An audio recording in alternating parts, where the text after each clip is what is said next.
Wow, thanks. I hope we can live up to that. So what this is going to look like, collaborative communication, and we can switch this slide over and we'll tell you a little bit about what collaborative, I'm not sure who my slide person is. There we go. So collaborative communication, I'm going to let you read this and then I'll share a little bit more. There we go. Can you all, am I in the way?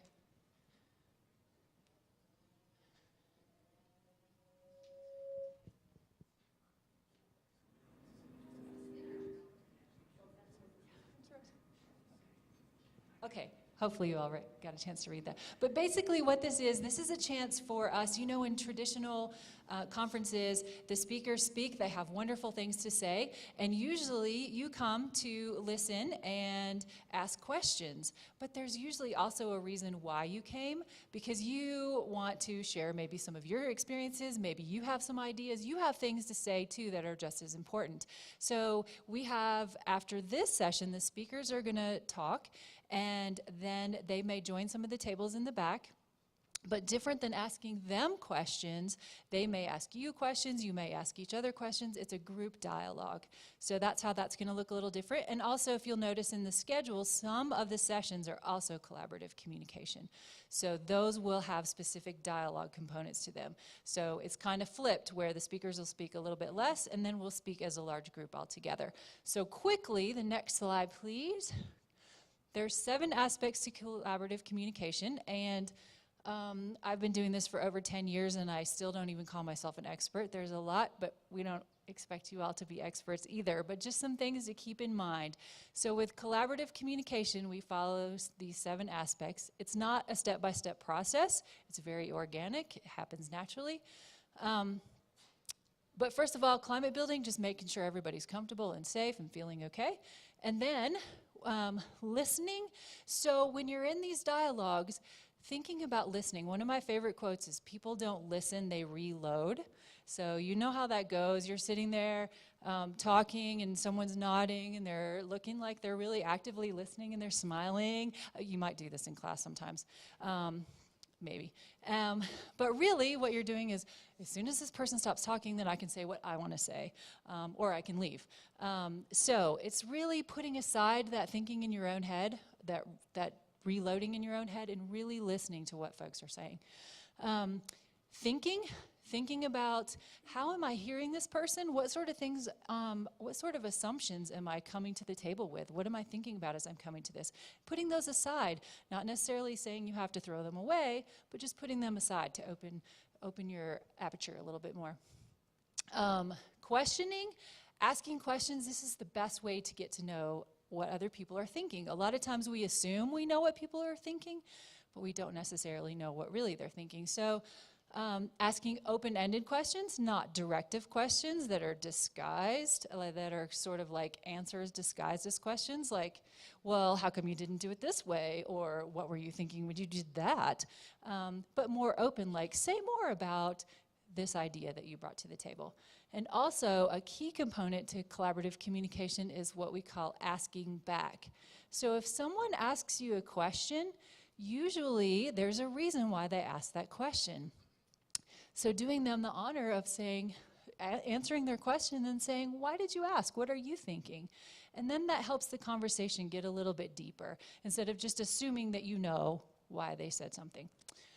Then, focusing, what are we all saying together as a group? So we're creating this kind of understanding together, instead of all of us just throwing our ideas in the middle of the table and they just sort of land there. But how are we connecting all together? What are we saying as a group? Acting, paying attention to yourself, kind of self-regulating. Am I talking too much? Am I dominating this conversation? Or am I not contributing enough? Do I have something to say? So self-regulating that way.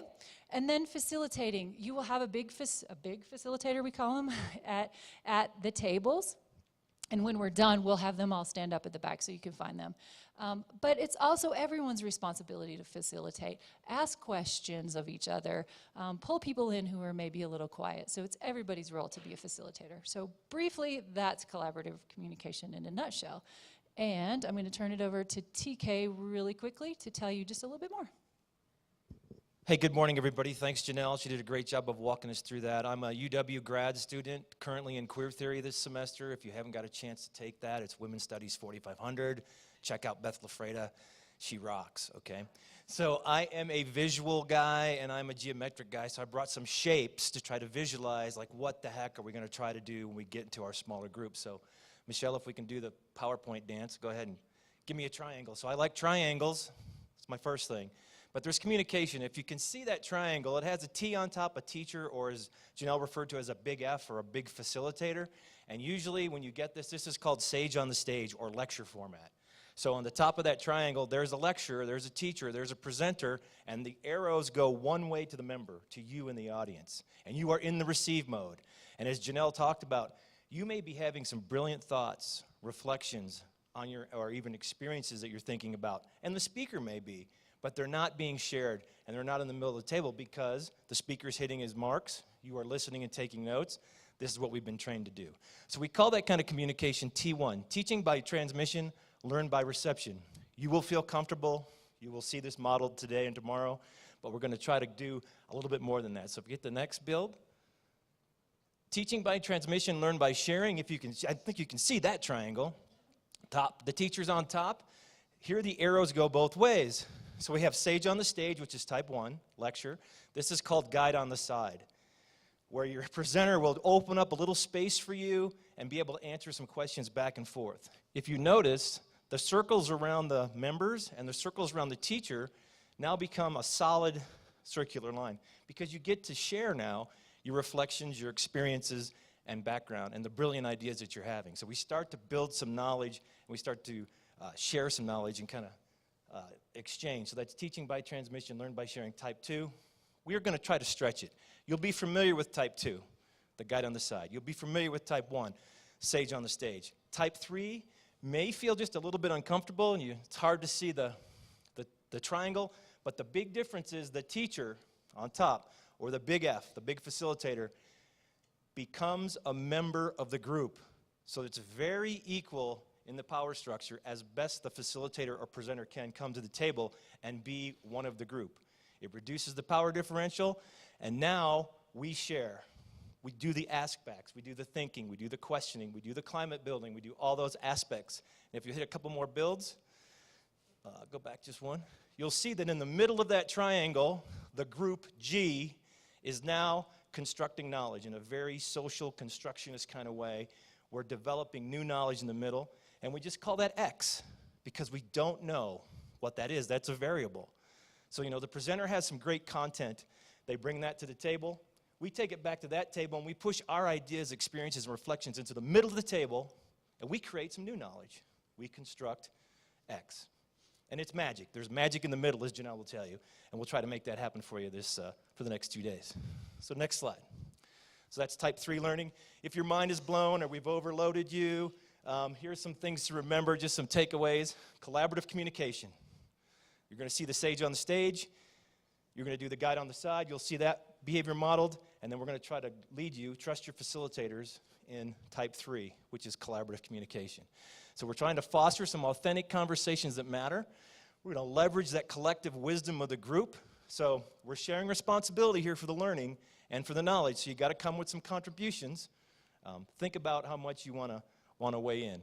We're looking for that trust, transparency, and a modicum of vulnerability. So again, kind of trust your facilitators, and we'll see what happens. And the last bullet down there says, reduce the power differential to create space to engage and learn from one another. We are going to challenge the paradigm. Where does knowledge come from? Does the knowledge just come from the speaker?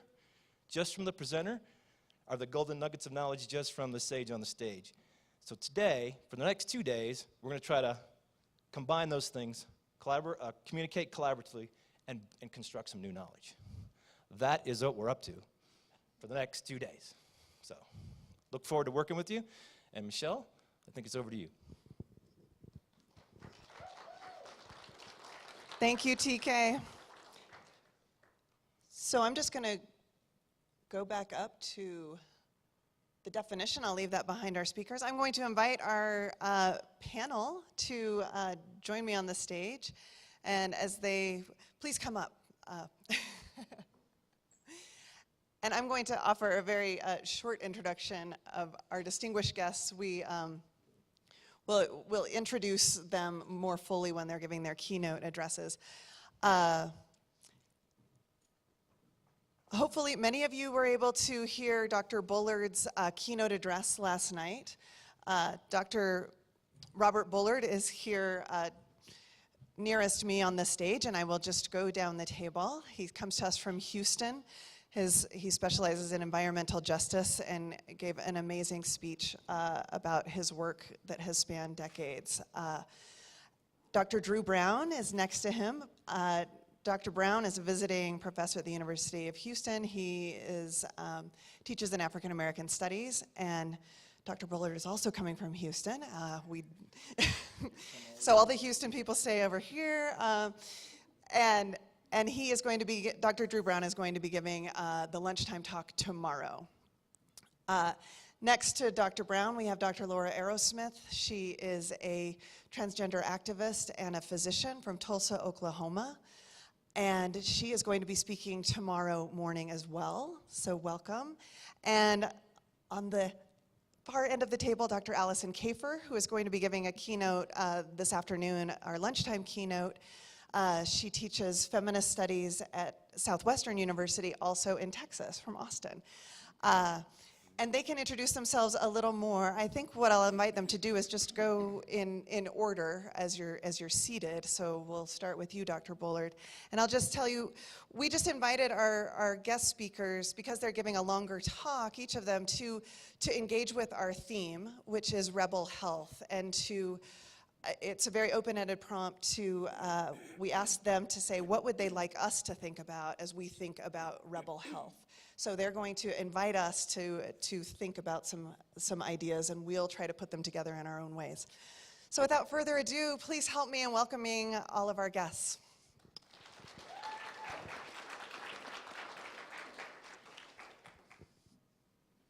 Well, good morning.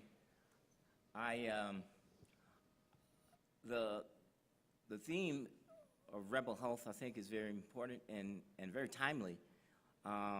And in terms of the work that I've been doing for the last 4 decades, I think when it comes to environmental justice, the central core and theme of that movement has always been about health. And the way we define health, we took the definition from the World Health Organization definition. Health is more than the absence of disease and infirmity.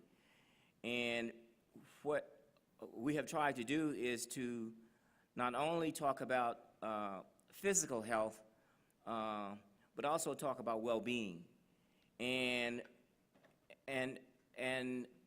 putting an individual in a physical environment and challenging institutions to not only deal with the individual's physical health, but also expanding outward to talk about healthy community. And in order to get and achieve a healthy community, we have to understand that it is not by accident. It has to be planned, willful, and purposeful. And those communities that invest in healthy communities also have the healthiest residents. And in this case, we're talking about, in many cases, social determinants of health, SDOH. So when we talk about those things that make us healthy, it is not just how well we eat and have access to the doctor and have insurance, but also looking at those other determinants, external stressors, environmental stressors. And in case of environmental justice movement, we're talking in terms of those things that impact our physical health, but also the health of our community. Environmental degradation, pollution, the stuff that's coming out of smokestacks or things that's being put in our food, in our water, and on our playgrounds. It may be very difficult to prove legally that things are making us sick and not making us healthy, X causing Y, but it doesn't take rocket science to understand that if we are bombarded with all kinds of environmental stressors, it can't be health enhancing. If we talk about challenging the dominant paradigm that an individual controls his or her health, to some extent that's true. But as I said last night, zip code is the best predictor of health and well-being. And what's in a zip code in terms of things that promote health, I think can also translate down to the individual in terms of health. So it's very important that we look at the built environment and health, and look at those other determinants: discrimination, racism, looking at what communities have been denied certain types of residential amenities, such as parks and green space and clinics and all kinds of things that we know that many middle-income communities take for granted, but in low-income and working class and disenfranchised communities, a lot of the things are not there. Food deserts, communities that are saturated with toxic wastelands, and communities that don't have access to the quality physical environments. Those things cumulative add up to making people feel not as, in terms of self-esteem, in terms of not having, worth, feeling that somehow their communities don't matter or their lives don't matter. And I think so it's important that we begin to address those external environmental stressors and political, the political policies that create and in many cases exacerbate the health and well-being of residents in all of our communities and cities and states and in the country at large. And with that, I'll stop. And last point, we have been getting more and more of our public health schools and schools that deal with medical schools to deal with these and government policies to deal with social determinants of health, and how those social determinants are as just important as the environmental toxins that we have been fighting to rid our communities of. Thank you.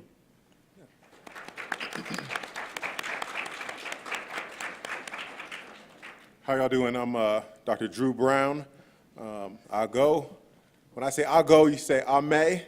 Just make sure you guys are listening and are present, both physically and mentally. I'll go. I may. There we go. Dr. Bullard kind of stole my thunder. Oh. When I think about health and rebel health, I do think of the well-being of our communities. There's a African proverb that says, "Unguntu, ungamuntu, unbantu," and it translates into a person is a person because there are people, right? And what that means is, I am who I am because of what I come from, right? That I'm intimately connected to my community. If my community is unhealthy, it's going to produce unhealthy individuals. The healthier our communities, the healthier the people that come from those communities, right? There's a direct connection there. When I think of rebel health,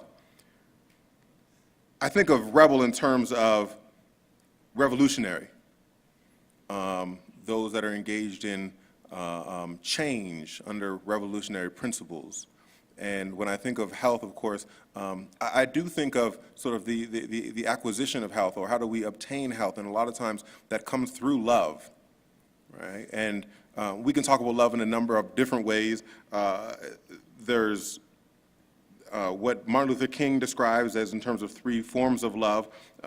There's sort of the philia, which is the brotherly love, right, like Philadelphia, the philia love, the city of brotherly love.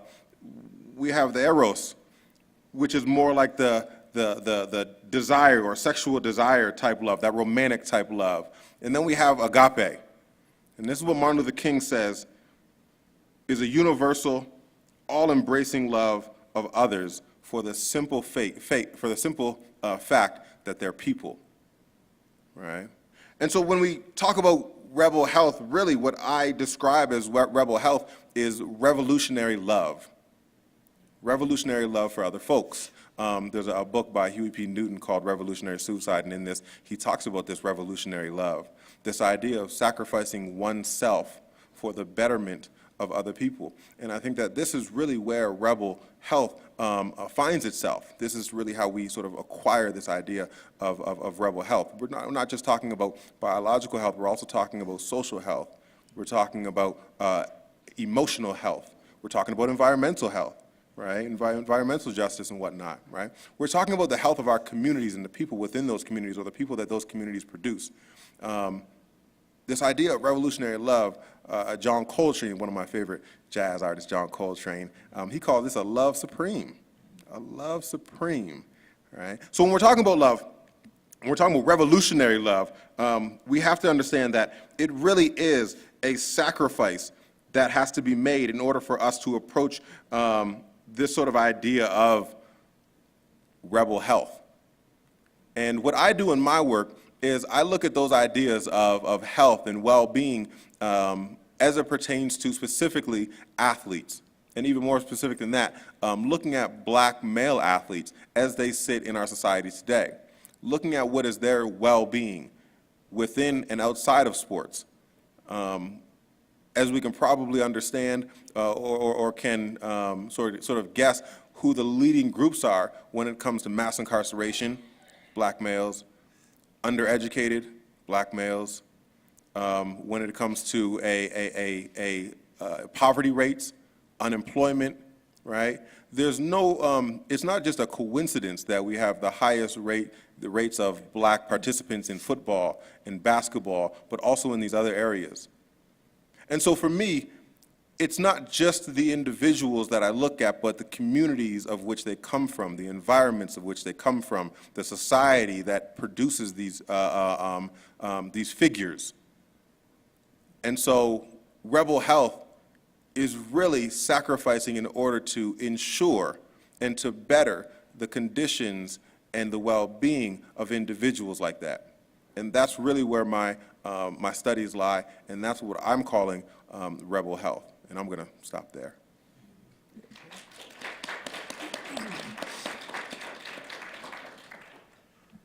Good morning, everyone. In keeping with the theme of rebel health, I'm a different kind of rebel. I'm a transgender woman, meaning that I was birth-identified male, but I went through the medical and social transition to become my true self, a woman. When I was born, the doctor took a very quick look between my legs and gleefully exclaimed, "It's a boy," to which I promptly screamed at the top of my lungs, how could this professional get this so wrong? I knew from around the age of kindergarten on that something was horribly wrong with me being called a boy. I spent much of my life avoiding this issue, repressing it, trying to hide my transsexuality. I wasn't even aware that there was a word for how I was feeling at that time. I thought I was the only one that felt this way, so I hid it. I buried myself in television, in textbooks, in college and medical school, in marriage, and in family. Because I was raised male, I never really had the chance to experience what a female life was like. However, I built up this small storeroom of secret catalog of feminine phrases and feminine actions and mannerisms. I would cross-dress when I felt safe to do so. I guess there were other people living like me at that time, feeling like a prisoner in a body that I didn't want, but I had no way of knowing that.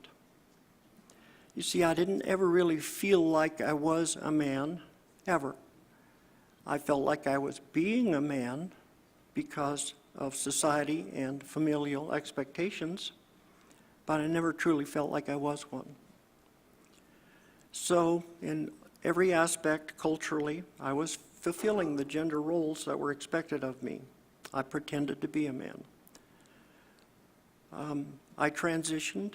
Before I transitioned, I had a gold card membership into the dominant culture.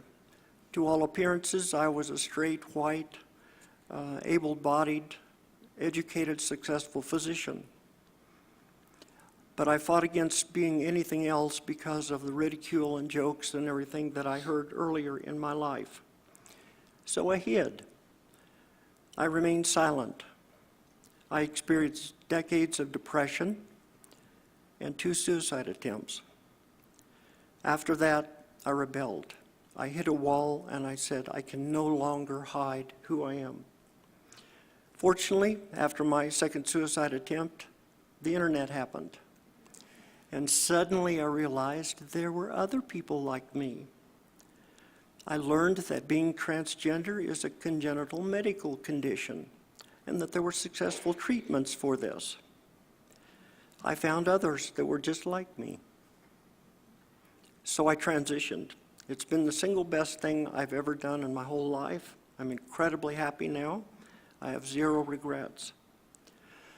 But the point is, all of us who do this, we pay a price for being, this is who I am. So tomorrow for my talk, I'm going to explain what that price is. I'll give you a lot of details about that. So I hope you'll be here for that.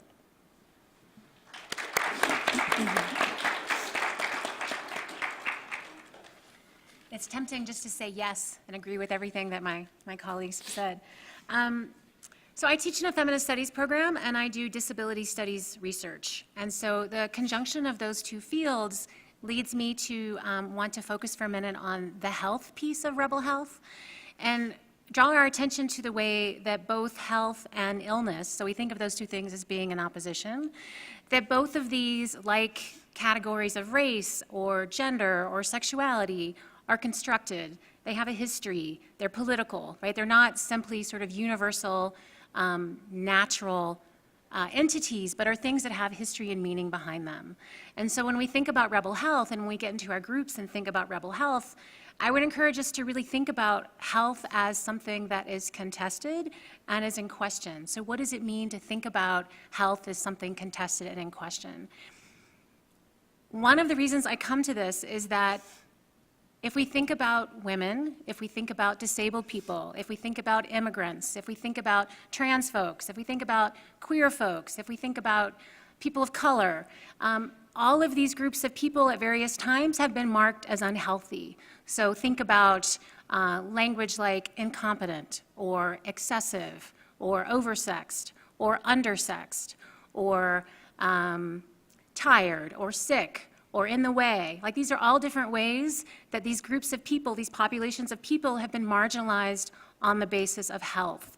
So on the one hand, it's really tempting for, I think, groups that have been marginalized around the basis of health to respond by saying, no, we're not those things, we are healthy. But what that does is it leaves the terrain of health uncontested. And so the other thing I want us to think about is how one of the ways this works, so one of the ways that health gets used as a marker of exclusion is by presenting health as a commodity or an entity that is scarce. It's individualized, it's something that we compete with each other for, right? We can see this in this notion of those people may be unhealthy, but I'm not, or my group is not. That's a way of suggesting that health is something that some people possess and others don't, and that we fight each other around it.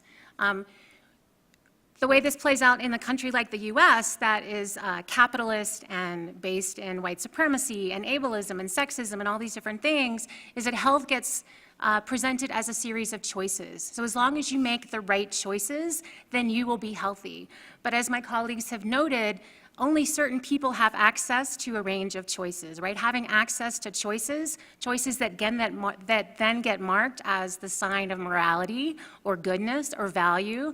Access to those choices is all about cultural capital and economic freedom, right? So again, I want us to think about, are there ways that we can think of health in a more collective sense and a more contested sense? And I think the question that I would leave us with to get us into our conversations is, what would it mean to be health rebels for each other?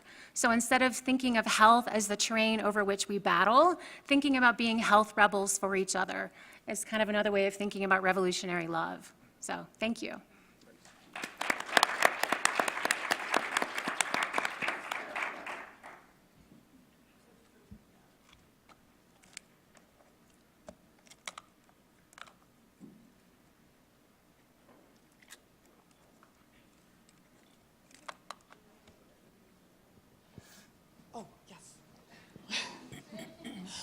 Well, I just want to thank all of you again. Let's give them another round of applause.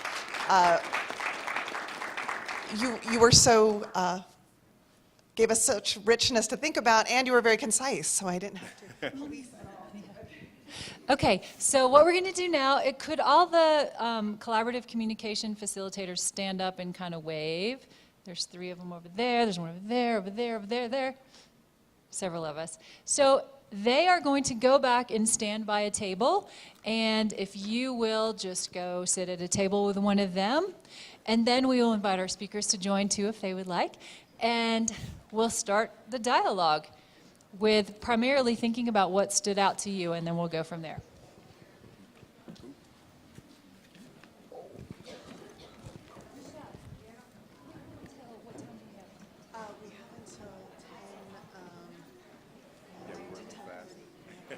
Okay, great.